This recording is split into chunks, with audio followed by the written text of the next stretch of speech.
Theorizing that time travel would allow him to escape having to do a DVD review, Jess Willie stepped into the quantum leap accelerator and vanished.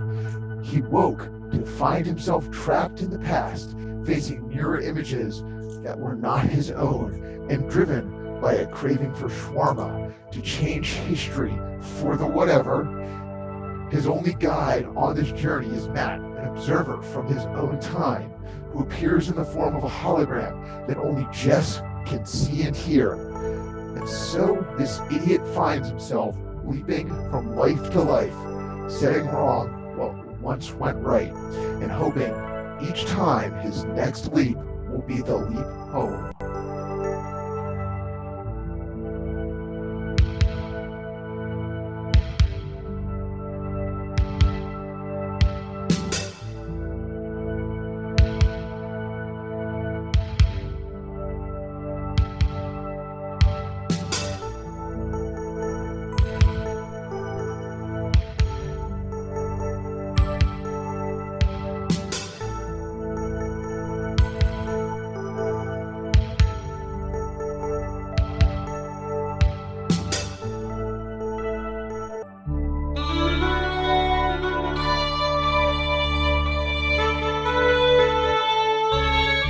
Oh boy.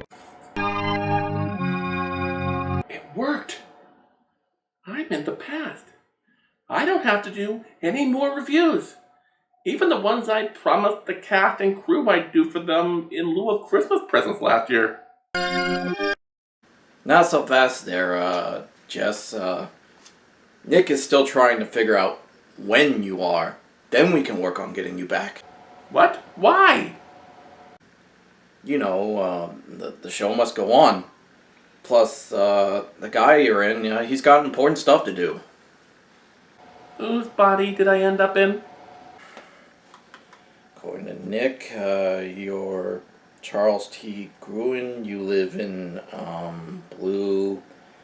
That can't be right. What? Blue Ball, Delaware? You're a theoretical physicist and engineer. Did I invent anything important? Nick, he doesn't know. But until he can figure it out, you go ahead and do your review. Of what? Quantum Leap, the complete series. Wouldn't that be... The longest and most expensive DVD this series has done to date? Yeah, I think it was. But that's why we started at the start of the season, because, we wanted to start things off with a bang. Gotcha. I'll be back after you review the verse section. Nick should have things figured out by then. Hopefully, you don't get yourself caught up in some sort of emotional or ethical quandary in the meantime. Whatever. For those of you who don't know, Quantum Leap is a somewhat forgotten science fiction series that ran from 1989 to 1993. It's about a guy named Sam Beckett who hopped into people's bodies while traveling through time. He'd usually show up around a key moment in their lives, or the life of someone they loved, in order to prevent tragedies. He's guided by his best friend Al, who projects himself as a hologram. Yeah, the concept sounds insane. And it probably wouldn't have lasted long if they had cast anyone other than Scott Bakula and Dean Stockwell. But a lot of shows from the 80s and 90s don't really hold up. So let's put Quantum Leap to the test, shall we? And for the purposes of this experiment, we're going to use the same rules I used to review Star Trek the Animated Series last year. I'm going to review one story that is considered one of the best, another that is considered about average, and a third that most will say is awful. And this is going to be a little more difficult. For one thing, Star Trek the Animated Series had 22 episodes spread across 2 seasons. Quantum Leap had 97 episodes spread across 5 seasons. And Star Trek the Animated Series was a relatively cheap DVD, and this box set cost me $33. So, let's start with the leap home. Sam arrives in a cornfield. The corn, the pheasants, the 1960s cheerleaders. Even the farm itself look familiar to him. And judging by the date he just turned down, and the game they were just talking about, he knows exactly where he is. He's home. It's November 25th, 1969. And he figured it all out without Al's help. Good job, Sammy boy! Sam rewards himself for that truly stellar intellectual feat by rewarding himself with a little time reuniting with his family. His mother is surprised to see him being so affectionate. Sam goes out to the barn to talk to his dad. His father tells him he knows all about how he screwed things up with the girls and the basketball game and whatnot. He assures Sam that you can't expect to be the athlete your older brother Tom is. But come on, Mr. Beckett, show your son some respect. Did Tom discover the secret of time travel from some faded memories of a kid's TV show called Captain Galaxy? A piece of string and a few nights in a cabin with a dollar store Richard Feynman? Yeah, didn't think so. Sam's sister Katie barges in and complains that Sam wants Tom's old room now that he's away in the service. Their dad says, "We'll talk about it over dinner." Sam says she can have it, but Mr. Beckett is still a dick about it. Katie is ignored over dinner while Sam and his dad talk about sports. Katie mocks Sam for not being able to ask out that cheerleader who was hitting on him. And then Al shows up and, for once, has the sense to shut the fuck up. Sam uses getting insulted as an excuse to get up from the table and go do his chores, which is just an excuse to go talk to Al.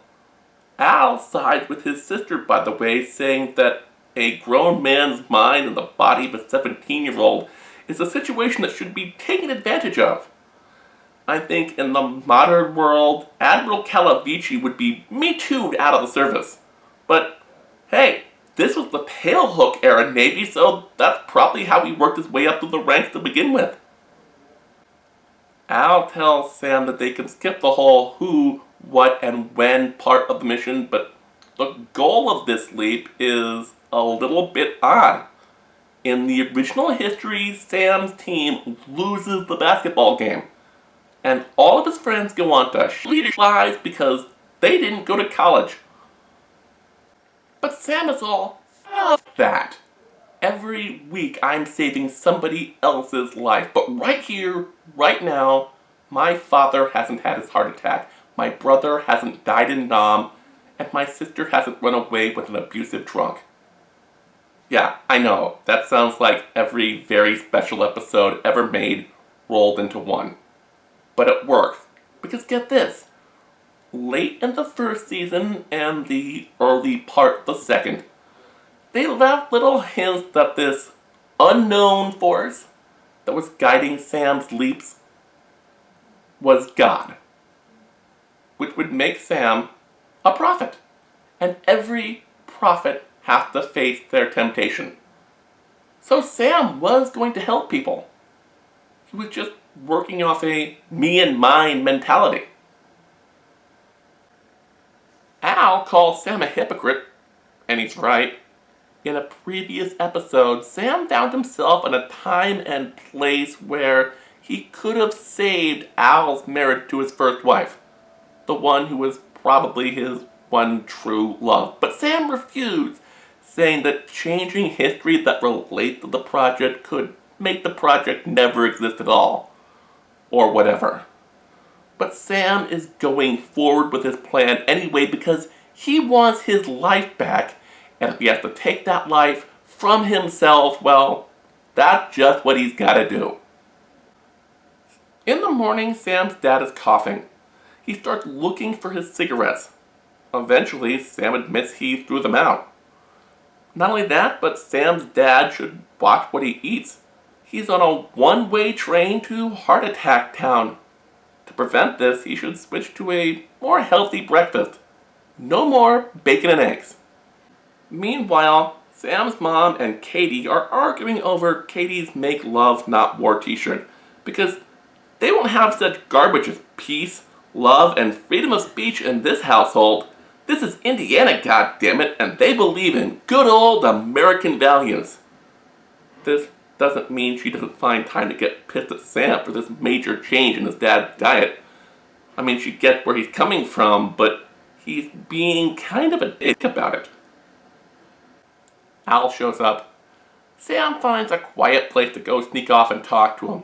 Al says he's there to give him pointers on how to play basketball. Sam says, "I'm not going to play in the game." Al says you have to or you won't leap out. Sam says, "So?" Al says, "Hey, just because you're helping your family doesn't mean you can't do this too." Sam reluctantly decides to give practice a shot. At practice, the coach is egging them on. In fact, he's arranged for a very special participant in today's scrimmage game. And holy fucking hell, I thought by avoiding public domain movies for this year's season opener that I could avoid monkeys and chimps and shit, but no, their mystery player is wearing a gorilla costume. But at least he's kicking everyone's ass. Sam thinks there's something off about him. And I don't mean the gorilla costume. Like, he should know the guy. He asks him right out, and he just nods. That's when he knows it's his brother Tom. He knows all his weaknesses and holds his own against him. On their way home, they go pheasant hunting. Sam asks Tom how the war's going. Tom says, "Great." Sam says he doesn't think he could do it. So Tom calls him a pacifist chicken. Sam corrects him and says, "I'm not a pacifist. I would go to war if they had an actual objective and could win, but that's not what Vietnam is. The conflict simply isn't worth your life." Tom disagrees. He says no one can be absolutely sure that I'm going to die out there. Sam says, "I can." And he proves it by predicting the exact number of pheasants Tom was going to kill, which he gets exactly right. Tom tells their parents and they all agree that Sam should see a psychiatrist. The shrink says that Sam was so scared of even the possibility that Tom might die that he invented the whole story to talk him out of shipping out. Al shows up and tells Sam to just go with it. Later, Sam and Katie are out on the porch playing guitar. She's the only one who sorta believes this future stuff. Sam tells her about her own future relationship problems. She laughs it off at first, but then gets a little too curious. She says, "If you're from the future, can you confirm that whole Paul is dead theory?" Sam says it's bunk, but in the future, John is dead, but not before he writes Sam's favorite song. Al tries to stop this conversation, but doesn't do a very good job at it. Sam picks up his guitar and starts singing Imagine. Most of the time when shows do little vanity numbers like this for actors who think they can sing, it is fucking awful. Hasselhoff. But here, I would show you the clip, but YouTube would nuke my video. So I'll link it down in the description. It's just that good. Instead of doing that season of Murphy Brown, maybe Scott Bakula should have recorded an album. I'd pay money to listen to it. Katie doesn't want to believe any of it because that would mean Tom is gonna die. Al says, you want to help your family? Well, you did a great job of it on opposite day. And Sam was like, fine, you go win that basketball game by yourself. Being back here, unable to change anything, is a curse. Al disagrees. He says there's nothing in the world he wouldn't give for one more Thanksgiving with his family. And Sam sees his point. Tom and Sam are practicing for the game. Sam says he's still uncertain if he's going to play. Tom says, I'll make a bargain with you. You play and you win, I'll give you anything you want. Sam says, give me April the 8th. I win, you get yourself a week-long pass to Seoul or whatever. We cut to the game, and it wouldn't be a sports story if the team wasn't down by 3 points in the last few minutes of the last quarter. Sam gets himself elbowed in the face, accidentally on purpose, by a member of the other team. He makes his layup, but they still need 3 more points to win. Some fancy footwork gets them the ball back, and Sam makes the basket. Everybody celebrates. Al tells Sam that his father now lived a few years longer than he did in the original timeline. Katie marries a really nice guy and has 3 kids, but Tom still keeps the point with the Grim Reaper. Sorry about that. Sam leaps out into the war-torn jungles of Vietnam. And that's it. That's the episode. In spite of having episode tags that create some semblance of continuity, most Quantum Leap episodes can be watched in almost any order. The Leap Home is not one of those cases.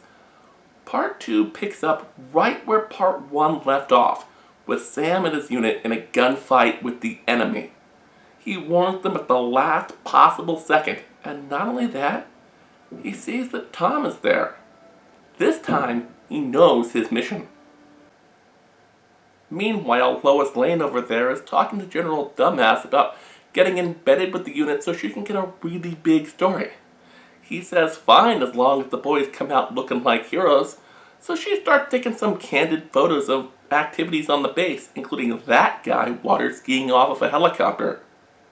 Yeah, I'm sure OSHA would approve.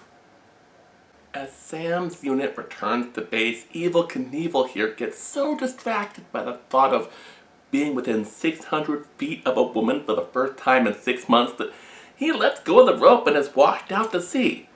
Sam is about to leap in to rescue him when the base commander blames the reporter for the whole thing. Tom says, no, that guy is an expert water skier and a Navy SEAL. He should be showing up any moment now. And then he pops up out of the water and the whole unit has a laugh. The general tells the men about the reporter and why she's there. They are so sick and fucking tired of escort missions. If you've played one, you've played them all. He tells them that they might be kicking ass out there, but they are losing the war on the home front. She's good PR. Sam hits the showers as an excuse to talk to Al. They discuss the purpose of the leap. Al says it has something to do with the reporter and her final story. This mission is going to be tough, but Sam can do it as long as he follows all of Al's advice on how to be a Navy SEAL. Oh yeah, and Sam, you're a black guy. They keep calling you Magic because for weeks it kept happening to them day after day. Then he showed up and everything was sunshine and rainbows. Sam wants to know if there's a way to save Tom.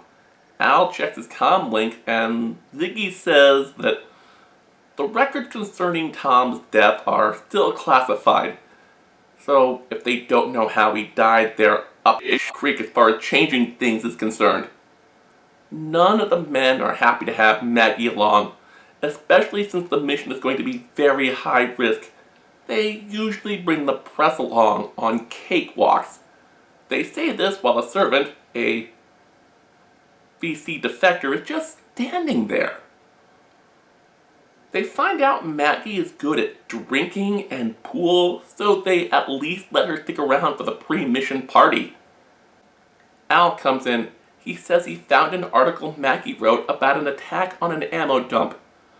He thinks they're here to save the colonel from that.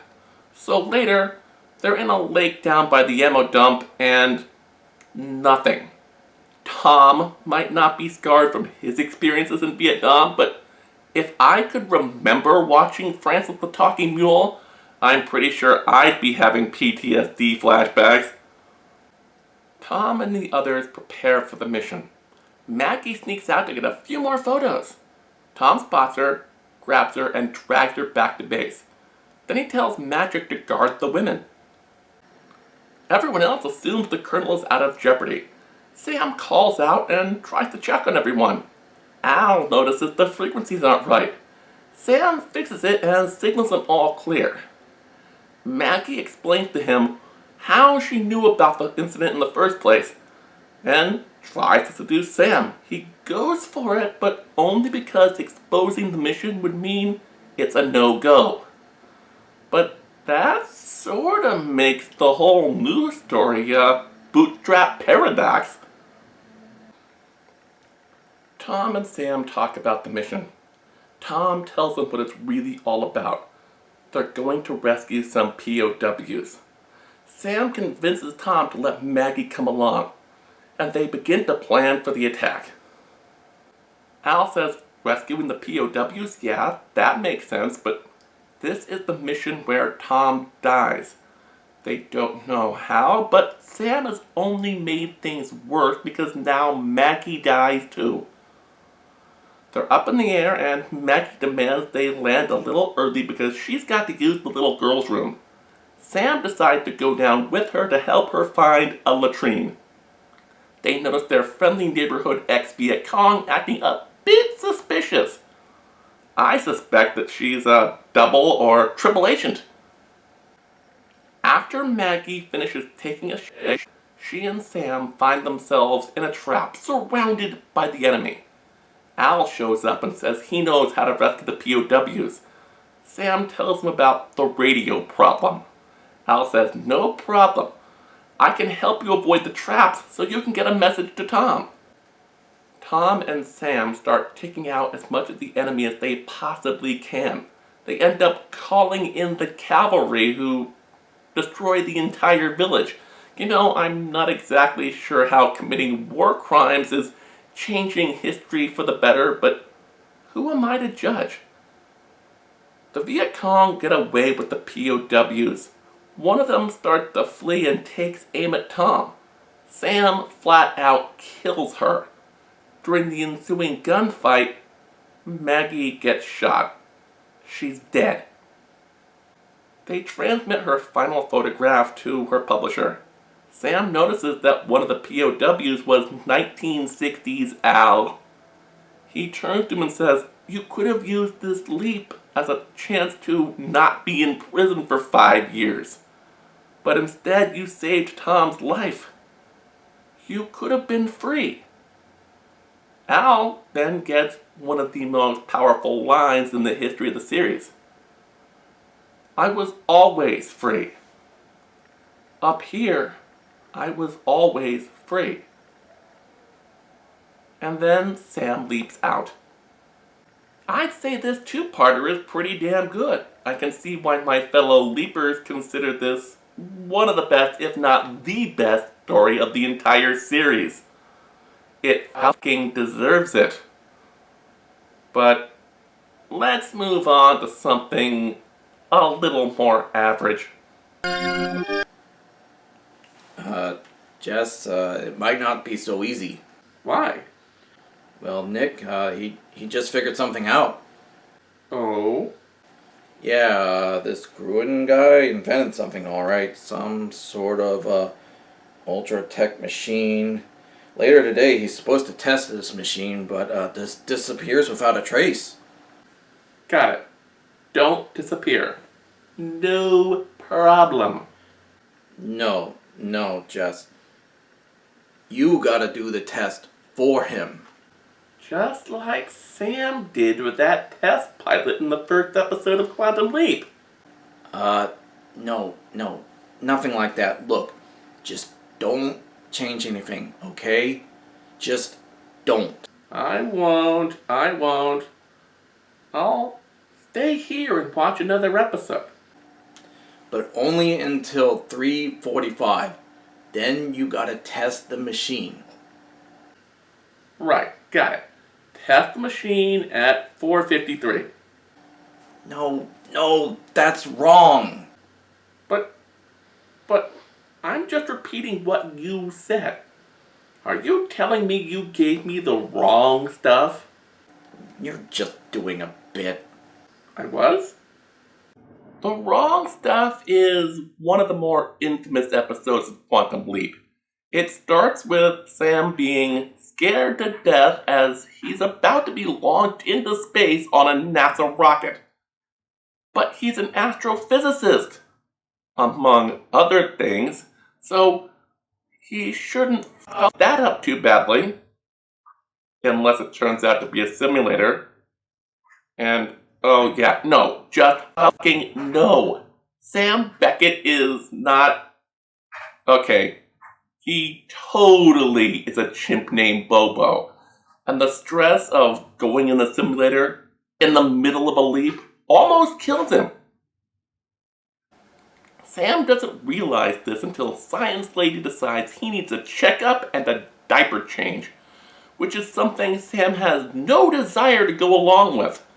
To make things worse, in the waiting room, this female chimp named Corey starts hitting on him. It's played for laughs.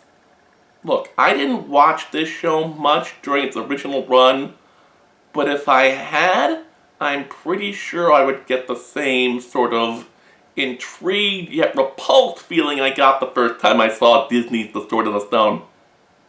Al shows up and tells Sam what Ziggy says the mission is.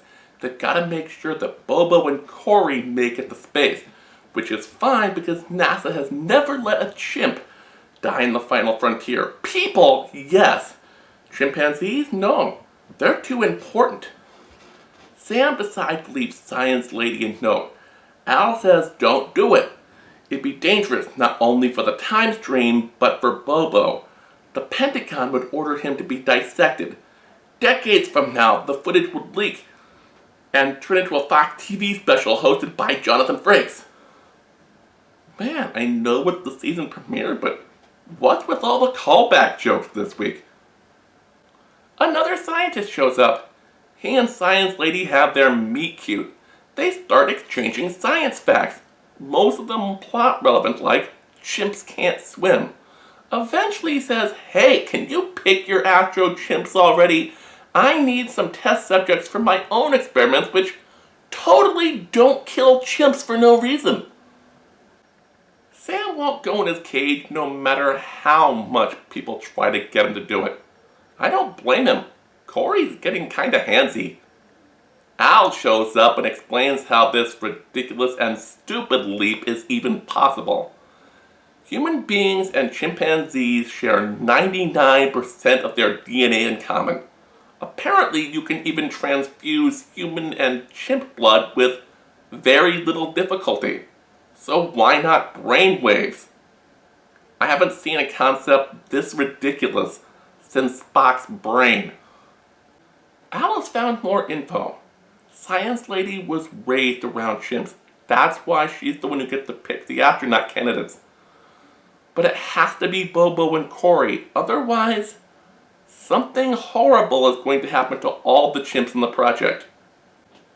Science Lady puts the chimps to bed. A little while later, the guards show up and start taunting them. Science Lady comes in to check on them. These guys work for Dr. Winger's project. She convinces them to leave. Then she gives Sam some juice to help calm him down. She says she even put in a very special treat His favorite, squished up caterpillars. Delicious. Science Lady tells Winger about her background living with and studying chimps. He says, yeah, that's cool and all, but I'm a neurologist. What I'm doing can save human lives. Al tells Sam about the secret ingredient in the juice. Sam says, yeah, I already know. Astronaut testing resumes in the morning. Sam tries to do well, but when they involve fine motor skills, rectal thermometers, riding a mechanical bull, and good old-fashioned positive and negative reinforcement, he gets pretty sick of it pretty fast. Oh, and did I mention they put a chimp in NASA's famous Vomit Comet? Because, yeah, they put a chimp in the Vomit Comet.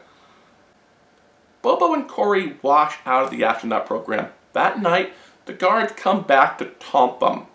They're assigned to pick up 2 particular test subjects, but all the chimps are being incredibly rowdy. And since to them a chimp is a chimp is a chimp, they take Corey and another test subject instead.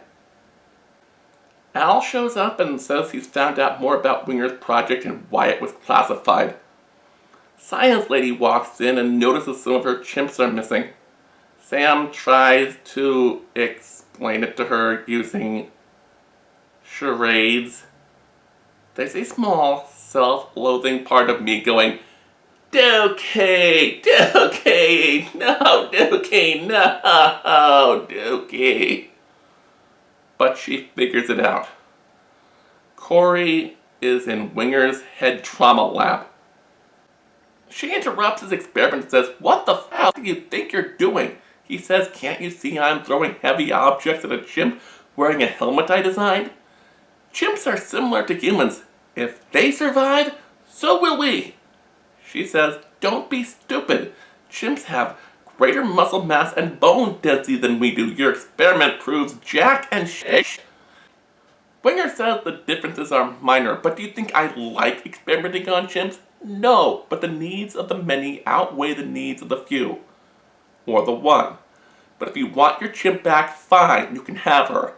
I'll just go back to your lab and get another one. You happy now? Al says this is right when Bobo disappears, so Sam escapes, but a guard tracks him down and attacks him with a cattle prod. Science Lady tries to intercede, but is dragged off by military police. Sam is injured and taken to Winger's lab. The machine is set up, and is this episode gonna murder a chimp on air? No, they wouldn't. This show aired on NBC in the 8 p.m. time slot. Al struggles to get Sam up. Sam manages to escape his harness. The guard gets really angry, but it doesn't help him much. Sam manages to steal his gun. He rescues Corey and they begin their escape with a little help from Al. NASA Command frees Science Lady. She is pissed, especially with Winger insisting on continuing his experiments. Sam and Corey hide from the guards behind some barrels. Al tries to figure out an escape plan. He says the only way they can do it is to get across the lake. Sam says that's a no-go. Chimps cannot swim. Al says he'll go and try to find another way. Sam comforts Corey. Al comes back and says, I think you guys can make it if you climb across that pipe. Of course, Winger spots them and follows them. Only he falls in. He must be half chimp himself because he can't swim. Sam can't let him die. He dives in and tries to save him and almost drowns himself. Science Lady says she can't figure out how it happened. Winger changes his mind about the ethics of his experiments, but he still needs to find out if those helmets will prevent concussions. Without the chimp, what's he gonna do? Put a corpse in his head-crushing machine and take an x-ray? Al says history has changed. Winger and Science Lady get married. Bobo and Corey go off into space and make some mad monkey love of their own. and Sam leaps out. I know people call this episode shit, but I find it rather entertaining. And if you watch this show, you know it's far from the worst thing with chimps or apes I've had to watch. Jess, what did you do? Nothing. Just like I said. Nick is going crazy with his temporal anomaly alarm. You must have done something. Nope, I just sat here and watched the episode I said I'd review. Hold on, I see. I think I see the problem. We gotta adjust for time zones. You were supposed to test the machine 5 minutes ago. But don't worry. Nick says there's another window to test it. When? In about an hour. That's just enough time to watch another episode. Unfortunately, that episode is mirror image. Oh. This is one of maybe 1 or 2 episodes of Quantum Leap that makes the wrong stuff look like The Color of Truth or A Leap for Lisa. Sam arrives at this bar in the middle of nowhere. He gets himself a drink and starts chatting with the bartender, whose name, by the way, is Al. Sam looks in the mirror and doesn't see a face that is not his own. He's himself, only his face is worn and aged about 5 years since he last saw it. Before I continue with this review, I wanted to bring up one good thing about this episode. For most of Season 5, they replaced Mike Post's 80s synth version of the theme song with a high school marching band cover. But for this episode, and this episode alone, they brought back the version of the theme song used from Seasons 2 through 4. You know, the one most people remember. Back to the episode, the bartender asks Sam if something's wrong. Sam says he doesn't remember being so old. The bartender says, yeah, time will do that to you. It doesn't seem that long ago he was a soldier fighting World War II. Sam says he feels like he was a kid only yesterday. Of course, once he sees the date, he realizes he's more right than he could ever know. This was the exact day of Sam's birth. Not only that, but when you adjust for the time zones, he was born the very second he walked into the bar. Another customer walks in. He gets a drink, puts it on his tab, and leaves. The bartender says, "Alright, see you later, Gushy." This shocks Sam because Gushy is not that common of a name, and it happens to be the name of Al's lab assistant. Not only that, their breath smells the same. Sam goes outside to talk to Gushy and he's gone. There are some kids hanging outside looking rather confused. Either that or they're looking for something to do since, Game Boys hadn't been invented yet. Sam realizes that everything about this place seems familiar, though he's never been there. There's a bartender named Al. There's a guy named Gushy. Once all the miners from the town show up, it becomes a Where's Waldo of people who have been on Quantum Leap before. Al laughs, and he should. He's played by Bruce McGill, who was Weird Ernie in the pilot for Quantum Leap. One of the afternoon drunks is a guy named Stropa. He says Sam is no miner. He knows what a miner looks like. He was once the greatest miner of them all, until an accident left him permanently disabled. Another customer walks in and he looks like someone Sam has run into on not 1, but 2 previous leaps. And you know what they say? Once is happenstance. Twice is coincidence. 3 times is enemy action. Sam seems really excited to see him. The guy's like, "Who the f*** are you?" Sam asks him how his brother is. The guy's like, "What?" Sam says, "Don't you have a brother with Down syndrome?" The guy says, "Just leave me the f*** alone." To calm him down, Sam buys the guy a drink. Everyone is confused by Sam's Velcro wallet, though I have to assume it's for different reasons than I am. They're confused because they've never seen anything like that before. Me, I have trouble imagining why anyone would think they aren't tacky. A lot like me, the angry guy isn't all that interested and heads back to work. Back at Project Quantum Leap, Al and Gushy are looking for Sam. Gushy says the only way they wouldn't be able to find him is if wherever he was in time, he was in himself, but that doesn't make a whole lot of sense. They didn't have that problem at all in the leap home. Back at the bar, everyone is partying. Sam is watching Captain Zero on the bar's TV. He gets flashbacks to the episode Galaxy Boy. You know, I hate it when TV series turn their finale into a goddamn fucking clip show. But I have to admit, Captain Zero is a nice touch, since the show was basically Doctor Who before there was Doctor Who. Sam and this guy start talking about Captain Galaxy and Captain Zero and how TV works, and the guy's name? It turns out it's Ziggy, you know, like Sam's computer.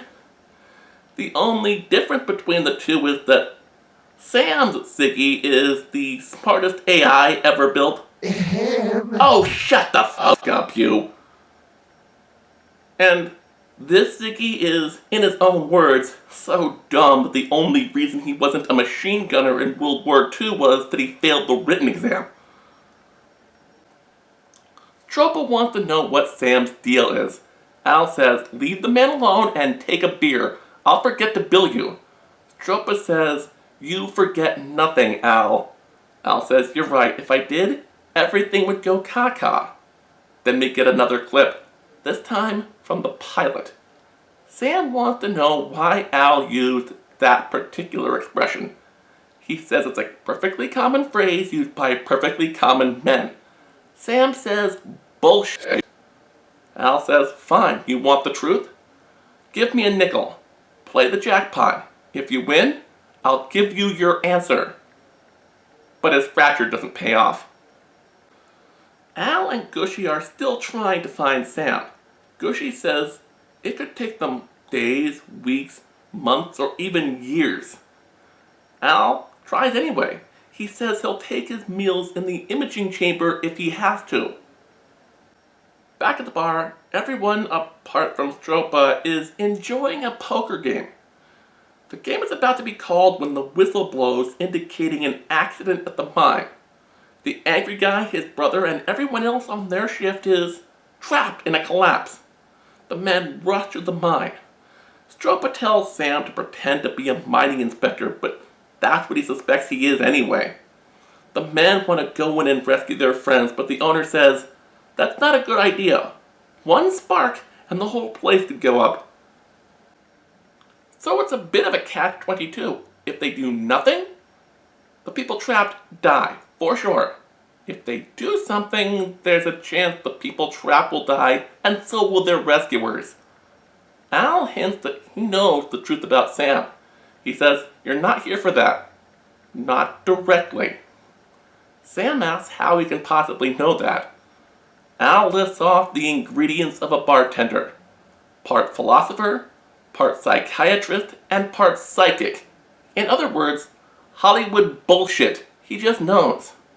Sam says, well, how am I supposed to help if I don't act directly? The bartender says, who knows what Don Quixote can accomplish?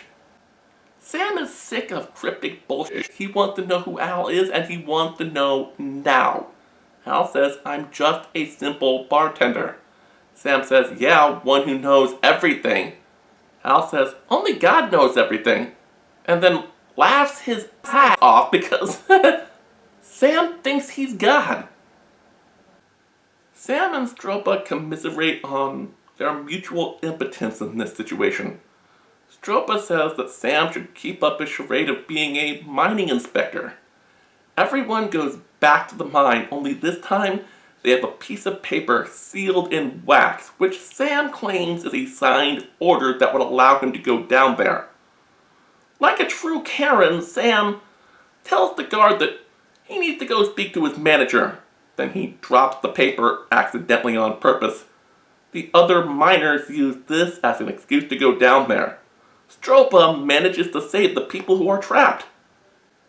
Meanwhile, real Al is in the imaging chamber. It's not acting the way it should. It's more like the twisted teacups at Disney World.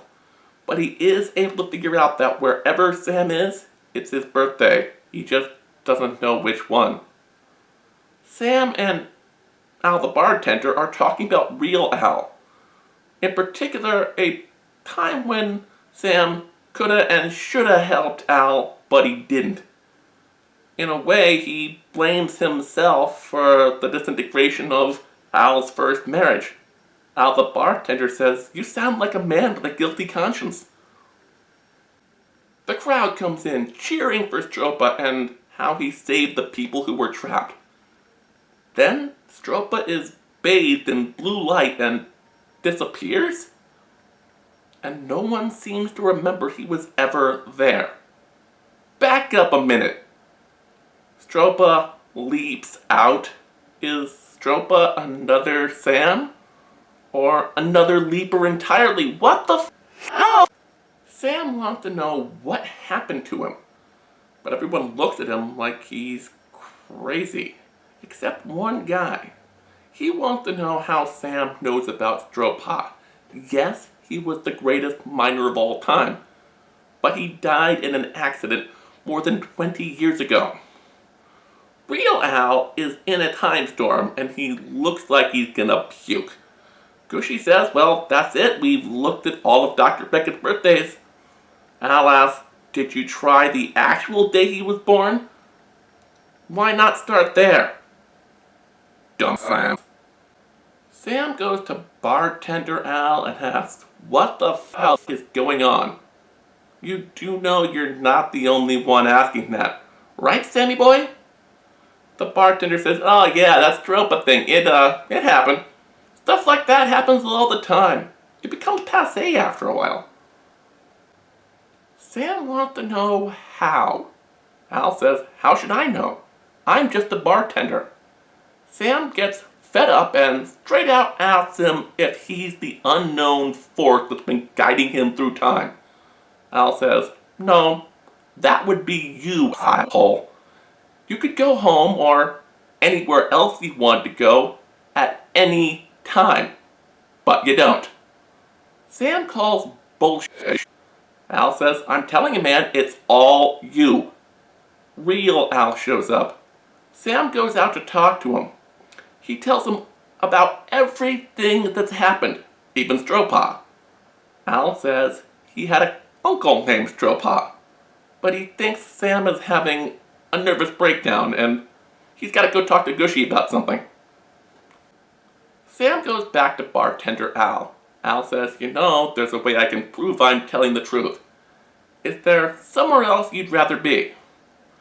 Is there something else you'd rather do?" Sam says, "Go home, but there's something I've got to set right first." So he leaps back to that previous episode I mentioned. And he goes to Beth's apartment. He says he's a friend of Al's, and that Al's alive. He can't say when he's coming home yet, but to just hang in there. And then he leaps out. This episode is a mind-boggling mess. The story lacks focus, the plot is incoherent, but it could almost work as a season finale leading into a much bigger arc in the following season, but that's not what we get. This is one of those finales where the producers, writers, and actors didn't know if the show was going to get another season or not. In fact, the fate of Quantum Leap wasn't announced until this episode was in the editing process. And it's so fucking frustrating. Look, I get it. In those days, a lot of shows, even long-running ones, didn't get proper series finales. But they weren't even trying. Did we get any sort of wrap-up or closure? Actually, we did, in the form of 3 text boxes. Text boxes. Text boxes? What is this? A Keystone Cops movie? I took a writing for TV and film course in college, and Quantum Leap was cited as a prime example of how not to write a series finale. I might review that other one at some point, but it'll be a long road getting from there to here. Anyway, the verdict. Yes! What did you do? What do you mean? You, missed a window. So? So, the guy, the thing he was testing, yeah, Nick says it's a quantum leap accelerator. Like the one I used to get here? The exact one you used to get here. Only thanks to you, he never tested it at the right time. The repo men, they came to come get it. And then they recycle the parts for Sega 32Xs. Oh boy. But then, how did I time travel in the first place? So the only people you have left to do movies for as late Christmas presents are Nick, not me, my organic counterpart, Marche, Amir, Dave, Scott, Talia, Zoe, the black furry thing. Gizmo? No, we're not letting the dog pick the movie. He'd want me to review Melissa Benoist singing Running Home to You. But I think you're forgetting Danny. But don't worry, I'll get to his pick eventually. Nah, you don't have to do Danny. You just did Quantum Leap. I did? Yeah, didn't you? I don't think so. So, who's this other person? Matt. Matt? Matt who?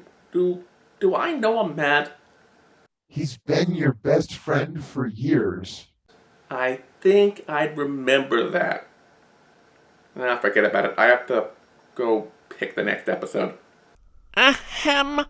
Those Christmas present movies will have to wait. Why? Next month is July. And by royal decree, we have to do one of the holiday films. No, not. That's right. Captain America 2, Death Too Soon. No, no!